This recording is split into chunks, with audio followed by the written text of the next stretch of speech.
Hello. Um, this is a commentary about a partially watched video, um, which involved a woman talking to a man. The woman claimed to be Mr. Epstein's niece, and the man was interviewing her. Um, let's have a look at some ideas and see where they might lead or not lead us. First of all, it should be noted if somebody was a relative of a creepy piece of shit like that, then chances are they were living in some kind of fear. Different relatives probably acted as flying monkeys due to their mutual fear. Um, Sometimes it is, in fact, more often than not, it's the case that when there is an offender in the family, um, the rest of the family either doesn't know about it or a small number of individuals are the victims of the offender and are afraid to speak up to the rest of the family members.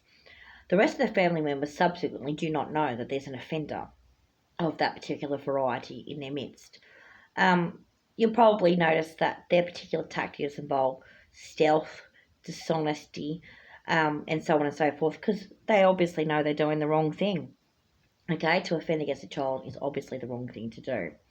So, stealth and dishonesty is something that you'd expect. It's also the case that they often have personality characteristics that you would associate with the toxicity that's sometimes associated with NPD or similar disorders. It's not always the case that they have NPD. It's not always the case that people with NPD behave that way.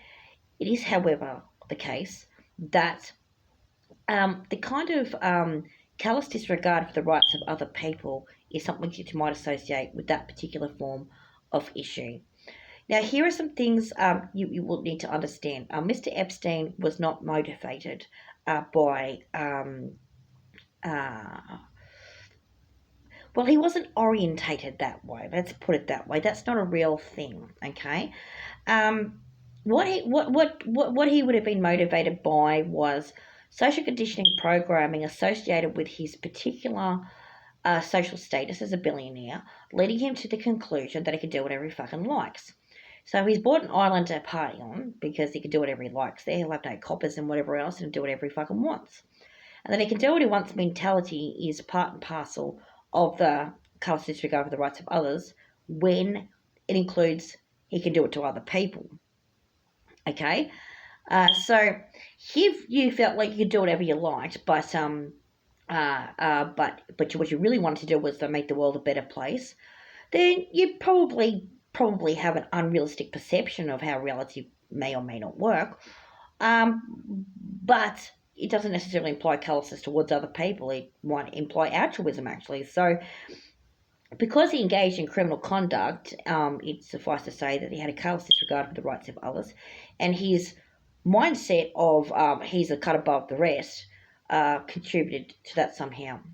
Now, the mindset of the cut above the rest attitude associated with those sort of hierarchical imperial cult societies is a bit problematic, okay? Corrupt societies over the course of time, or empires over the course of time, become more corrupt. The Americans have been noticing about their society over the course of time. Their corruption has increased over time, and they've noticed a sort of Caligula-like effect going on in their rich people.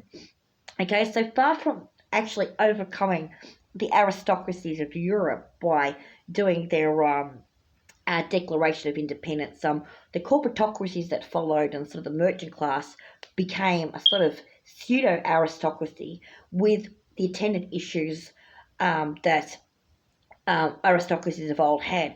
Namely, some of them had noblesse oblige, where they thought that they ought to be philanthropic and help other people, and others, that's sort of that version of condescension, and others engaging in corrupt conduct. So classism is a feature of Epstein's criminal behaviour.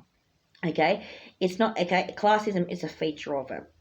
It's to treat the rich people as a monolithic class is probably inaccurate. Not all rich people know each other. It's probably the case, though, that they're more likely to hang out with each other than your average pleb. If you've got $1 billion, you're not going to go down to Macca's with your last $5 and hope for a Slurpee, okay, or to the local service station. If you've got $1 billion, you'll probably eat foie gras and some fancy food, and maybe even buy a restaurant.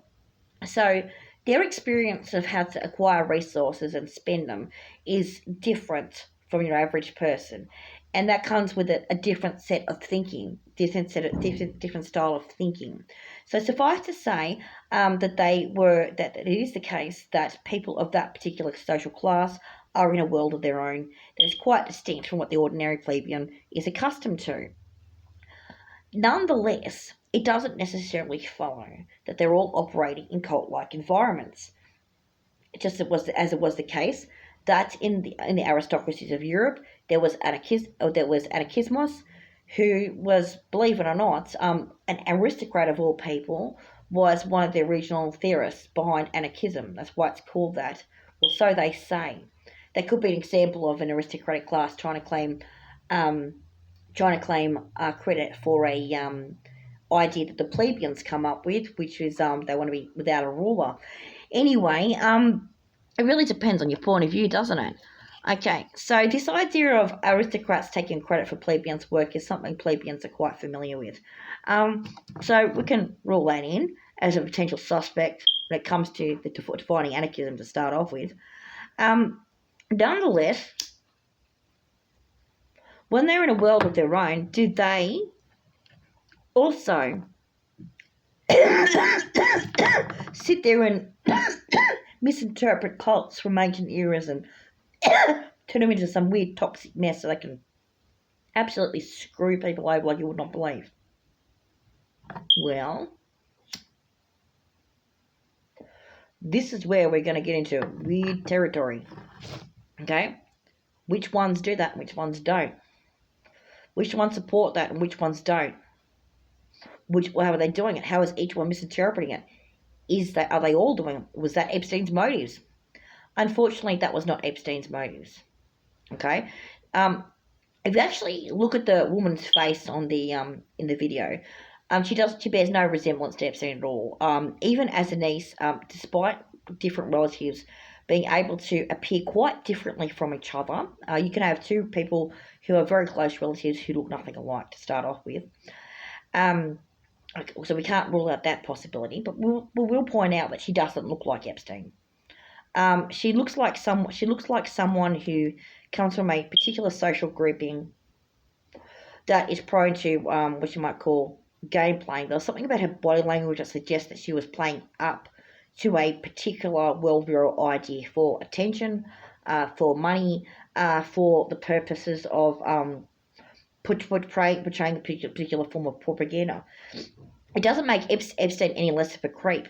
It doesn't mean the possibility of those cults existing or not existing are any less plausible.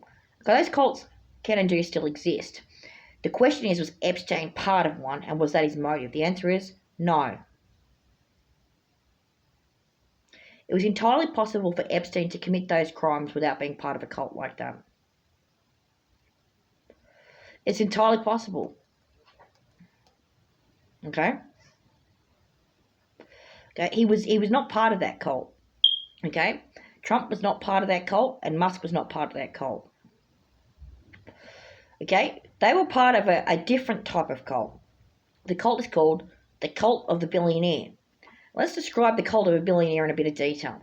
Cult of the billionaire is he's made it big according to the borderline map of his social fucking standards, and he's got more reasons to throw around than he has common sense. So he might just have a bit of fun on the side.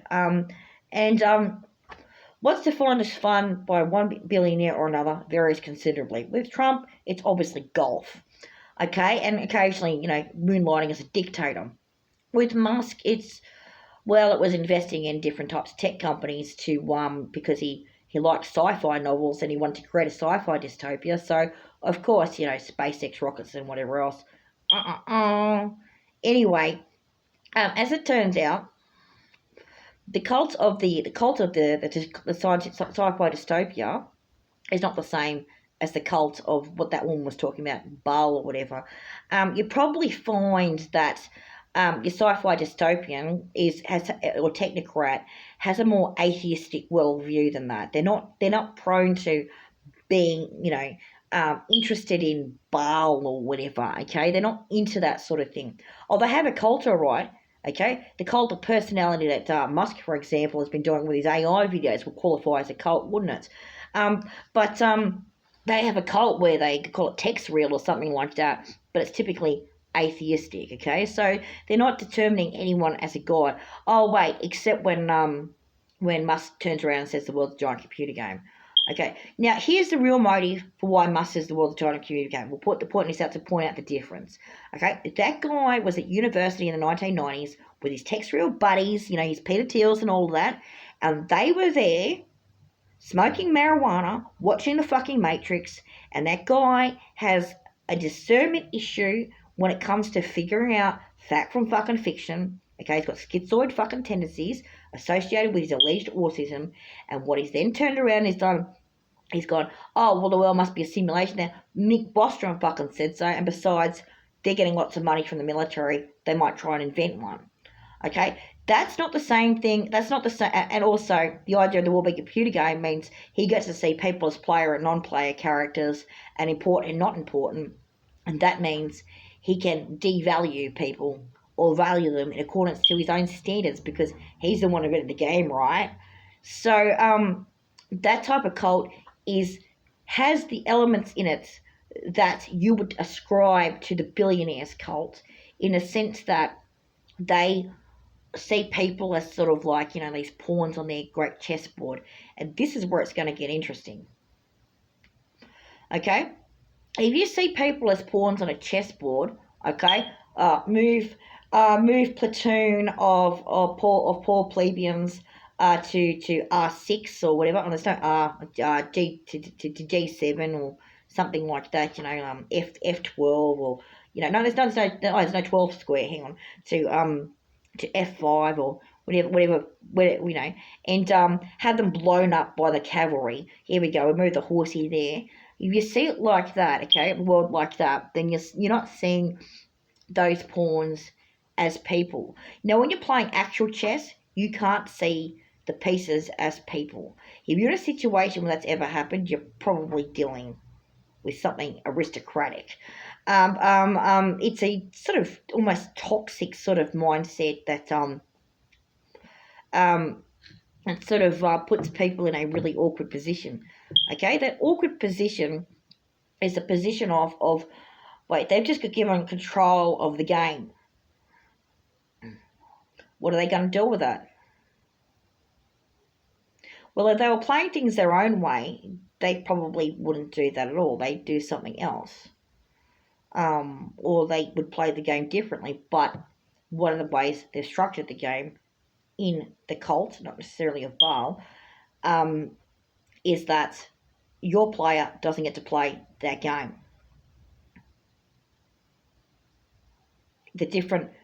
Okay, so let's have a look at what they've done wrong. They've mistaken pieces on a chessboard for people. Okay, so the objectification principles at work there. Okay, now that objectification principle is the main theme, because you'll find that Epstein, having not necessarily played those games at all, okay, was still objectifying those pawns. Those poor women and girls who got abused were pawns to that man. Okay, he was objectifying them. Now, he wasn't playing chess. He wasn't necessarily part of the chess club. Okay, that's checkerboard people, whatever, the Masons or whatever.